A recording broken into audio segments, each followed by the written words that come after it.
Hello दोस्तों, एक बार फिर से स्वागत है आपका हमारे इस नए यूट्यूब चैनल में जिसका नाम है द लर्निंग सर्कल।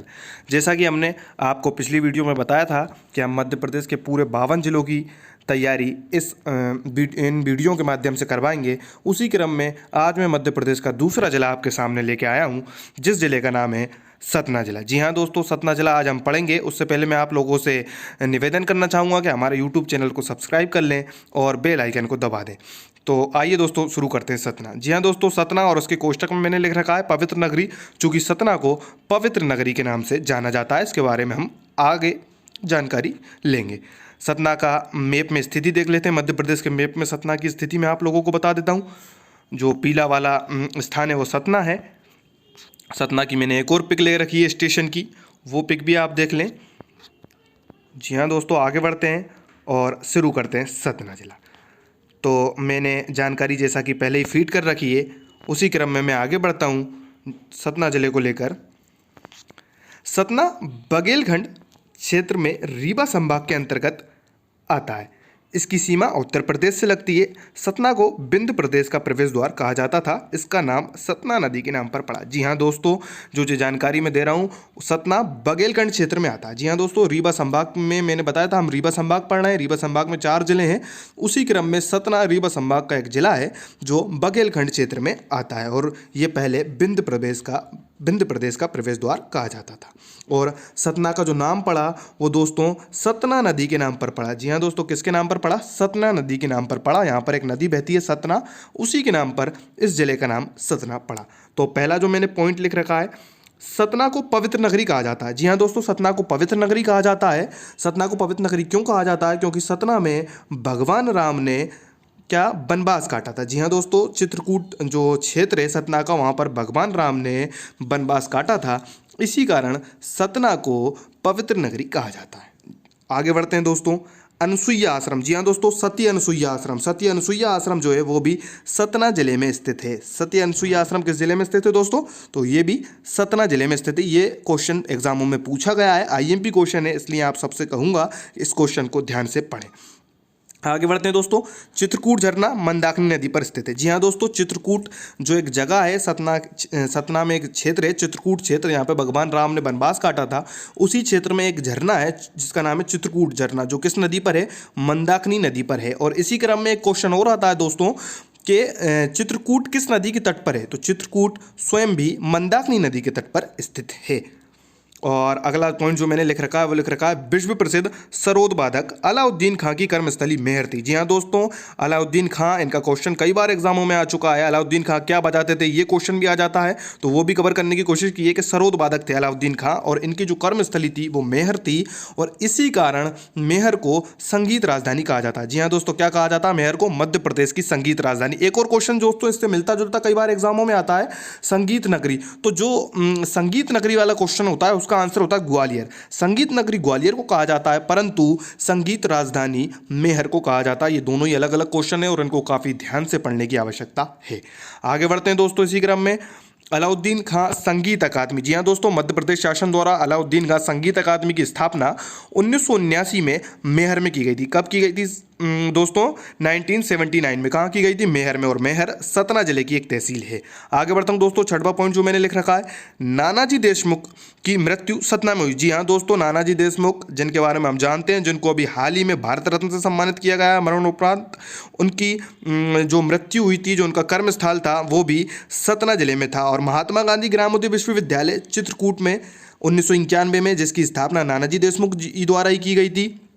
और एक और यहाँ पर अगला पॉइंट जो मैंने लिखा वो भी इनसे रिलेटेड है, पंडित दीनदयाल शोध संस्थान की स्थापना। जी हाँ दोस्तों, पंडित दीनदयाल शोध संस्थान की स्थापना भी नानाजी देशमुख ने ही की थी और ये भी चित्रकूट में ही स्थित है। जैसा कि पहले मैंने बताया था, ये दोनों महात्मा गांधी ग्रामोदय विश्वविद्यालय और पंडित दीनदयाल शोध संस्थान, ये दोनों ही चित्रकूट में स्थित हैं। जी हाँ दोस्तों, सातवां पॉइंट जो मैंने लिख रखा है वो लिख रखा है चित्रकूट में गधों का मेला लगता है। जी हाँ दोस्तों, काफ़ी आईएमपी क्वेश्चन है। मेले जैसे कि कई बार एग्जामों में पूछे जाते हैं। पिछले जिले में हमने महामृत्युंजय का मेला पढ़ा था, उसी क्रम में चित्रकूट में गधों का मेला लगता है। जी हाँ दोस्तों, मध्य प्रदेश में गधों का मेला एक जगह और लगता है, उस जगह का नाम है उज्जैन। तो हमको ये दोनों क्वेश्चन अलग अलग हैं, ऑप्शंस के हिसाब से हम डिफाइन करेंगे। और वैसे चित्रकूट में सतना जिले के गधों का मेला लगता है। हीरे का भंडार, जी हाँ दोस्तों, मझगावा हीरे का भंडार, हीरे के भंडार मिलते हैं सतना जिले में। और इन भंडार का क्या नाम है, किस जगह पे मिलते हैं, तो ये मझगावा क्षेत्र में मिलते हैं। ये भी काफ़ी आईएमपी पॉइंट है। तुलसी शोध संस्थान, जी हाँ दोस्तों, तुलसी शोध संस्थान किस जिले में स्थित है, तो तुलसी शोध संस्थान भी सतना जिले में ही स्थित है। और अगला जो पॉइंट आ रहा है वो काफ़ी आईएमपी पॉइंट है दोस्तों।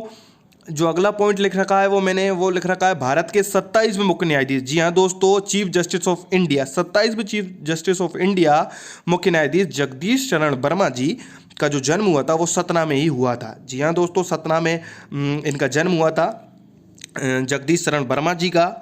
ये काफ़ी आईएमपी क्वेश्चन है और ये भारत के 27वें मुख्य न्यायाधीश थे। उसी क्रम में जो अगला पॉइंट लिख रखा है वो मैंने लिख रखा है तुलसीदास जी की कर्मस्थली। जी हाँ दोस्तों, चित्रकूट, यहाँ पर चित्रकूट मेरे साथी ने हो सकता है टाइप नहीं किया हो, चित्रकूट तुलसीदास जी की कर्मस्थली थी। चित्रकूट के बारे में मैं आपको एक बात बता दूं कि चित्रकूट जो क्षेत्र है वो आधा उत्तर प्रदेश में आता है और आधा मध्य प्रदेश में आता है। आगे इससे रिलेटेड एक पॉइंट मिलेगा वहाँ पे और मैं बताऊंगा।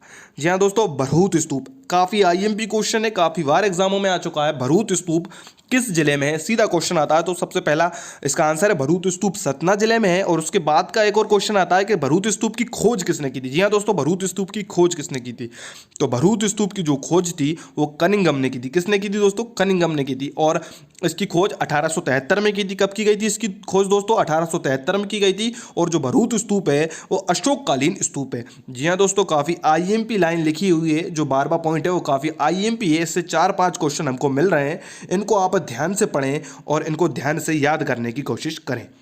अगला पॉइंट जो मैंने लिख रखा है, संस्कृति एवं लोक कला अकादमी सतना जिले में है। जी हाँ दोस्तों, संस्कृति एवं लोक कला अकादमी अगर पूछा जाए तो कहाँ है, सतना जिले में है।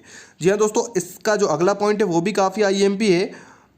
वो पॉइंट मैंने 14 पॉइंट जो लिख रखा है वो है कि सतना जिला तमसा या टोंस नदी के किनारे है। जी हाँ दोस्तों, टोंस नदी, उसका ही दूसरा नाम तमसा है। एक इतिहासकार ने इस नदी को तमसा कहा था और इसका एक और नाम टोंस है।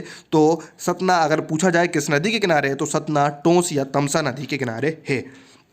15वां पॉइंट दोस्तों जो लिखा हुआ है वो लिखा हुआ है Mukundpur white tiger safari. Mukundpur white tiger safari Satna जिले में स्थित है। जी हाँ दोस्तों, मुकुंदपुर व्हाइट टाइगर सफारी किस जिले में स्थित है, तो Mukundpur white tiger safari Satna जिले में स्थित है। और इसकी स्थापना 3 अक्टूबर 2016 को की गई थी। 2000 आप लिख लें ये क्वेश्चन का आंसर, 2016 में सतना जिले में मुकुंदपुर व्हाइट टाइगर सफारी की स्थापना की गई थी। और ये रीवा और सतना जिले की सीमाओं पर है, पर इसका ज़्यादा भाग सतना में आता है, इसलिए इसका आंसर क्या हो जाता है दोस्तों, सतना हो जाता है।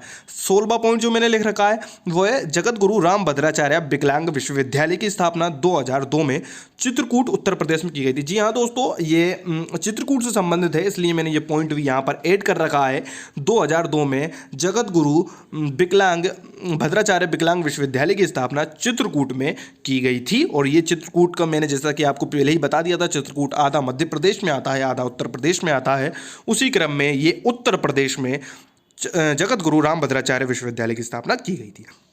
17वां पॉइंट जो मैंने लिख रखा है दोस्तों वो है मध्य प्रदेश में सड़कों का सर्वाधिक घनत्व। जी हाँ दोस्तों, सड़कों का अगर सर्वाधिक घनत्व देखा जाए तो वो सतना जिले में ही है। सड़कों का सर्वाधिक घनत्व सतना जिले में मिलता है। अगला जो पॉइंट मैंने लिख रखा है 18वां पॉइंट वो लिख रखा है सतना जिले के बीरसिंहपुर गांव में ताप विद्युत केंद्र है। जी हाँ दोस्तों, ताप विद्युत केंद्र एमपी में कई सारे हैं और हम इनको पूरा कंप्लीट करने की कोशिश कर रहे हैं अपनी हर वीडियो में। मैंने आपको रीवा में भी कुछ ताप विद्युत केंद्र बताए थे। उसी क्रम में 18वें पॉइंट पर मैंने यहाँ पर लिख रखा है सतना जिले में बीरसिंहपुर गांव में एक ताप विद्युत केंद्र स्थित है। अगला पॉइंट देख लेते हैं दोस्तों। अगला पॉइंट है रत्नेश पांडे। जी हाँ दोस्तों, ये क्वेश्चन पूछा गया है एमपीएसआई में सेम टू सेम क्वेश्चन पूछा गया था, वैसा ही वैसा मैंने लिखने की कोशिश की है। रत्नेश पांडे माउंट एवरेस्ट पर राष्ट्रगान गाने वाले पहले व्यक्ति हैं। जी हाँ दोस्तों, पहले भारतीय जिन्होंने माउंट एवरेस्ट पर राष्ट्रगान गाया वो कौन है, रत्नेश पांडे जी हैं। और रत्नेश पांडे जी मध्य प्रदेश के सतना जिले के रहने वाले हैं। काफ़ी आईएमपी क्वेश्चन है दोस्तों, इसको याद कर लें आप लोग। नीचे देखते हैं 20वां पॉइंट, सतना जिले में टोंस सतना, बरुआ, अमरन, सोन, पासूनी आदि नदियां बहती हैं। जी हाँ दोस्तों, नदियों को कवर करने की मेरे द्वारा कोशिश की गई। कौन कौन सी नदी सतना जिले में बहती हैं, तो वो सब नदी जो सतना जिले में बहती हैं वो सब मैंने यहाँ पर लिख ली है। और टोंस नदी, जैसा कि मैं आपको पहले बता चुका हूँ, इसी के किनारे सतना शहर बसा हुआ है। और सतना शहर का जो नाम पड़ा वो सतना नदी के कारण पड़ा। 21वां पॉइंट लिखा हुआ दोस्तों मैंने, सतना जिले में सीमेंट और बीड़ी के उद्योग हैं। जी हाँ दोस्तों, सीमेंट और बीड़ी के दोनों ही उद्योग सतना जिले में। वैसे तो बीड़ी और सीमेंट के उद्योग कई और जिलों में भी मिलते हैं, पर आपको जानकारी होना चाहिए, उसीलिए मैंने यहाँ पर ये क्वेश्चन लिख रखा है। 22वां क्वेश्चन है दोस्तों, स्फेटिक शिला। जी हाँ दोस्तों, स्फेटिक शिला काफी आईएमपी क्वेश्चन है। स्फेटिक शिला चित्रकूट में मंदाकिनी नदी के तट पर है। और यहाँ पर दोस्तों राम भगवान बैठा करते थे और उनके पद चिन्ह। जी हाँ दोस्तों, भगवान राम के पद चिन्ह मिलते हैं। स्फेटिक शिला एक धार्मिक स्थल है चित्रकूट में, यहाँ सतना जिले में। वहाँ पर भगवान राम बैठा करते थे, उनके पद चिन्ह मिलते हैं।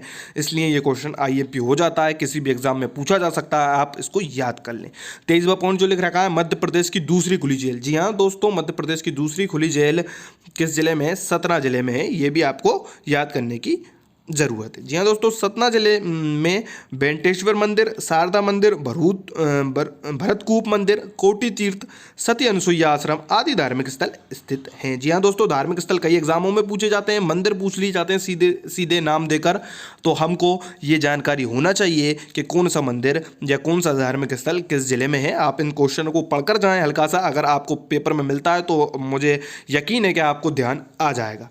25वां क्वेश्चन लिखा हुआ है, आला उदल। जी हाँ दोस्तों, आला उदल जो बुंदेलखंड के प्रसिद्ध योद्धा थे, इनका संबंध भी मध्य प्रदेश के सतना जिले के चित्रकूट से है। जी हाँ दोस्तों, इनसे रिलेटेड एक क्वेश्चन आया था। आला उदल के 52 युद्धों का वर्णन मिलता है बुंदेलखंड में, तो 52 इनके युद्धों का वर्णन मिलता है, वो भी आप याद कर लें। एमपीएसआई में क्वेश्चन आया था, 52 कितने युद्धों का वर्णन मिलता है आला उदल के, तो 52 युद्धों का वर्णन मिलता है। और ये मध्य प्रदेश के चित्रकूट से संबंधित थे। जी हाँ दोस्तों, आपको ये वीडियो कैसी लगी आप हमको कमेंट के माध्यम से बताएं। इसमें कई गलती हुई होंगी, मैं मानता हूँ। आप हमको कमेंट के माध्यम से हमारी गलती बताएं, हमारी शुरुआत है। और वैसे तो हमने पूरी कोशिश की है कि कोई भी इसमें गलती ना हो, ज़्यादा से ज़्यादा जानकारी आपको दी जाए और कोई भी पॉइंट आपका एग्जाम में छूटे नहीं। अगर आपको वीडियो पसंद आई हो तो सब्सक्राइब करें, लाइक करें और शेयर करें दोस्तों। धन्यवाद। आगे आने वाले जिलों की वीडियो आपको मिलती रहेगी।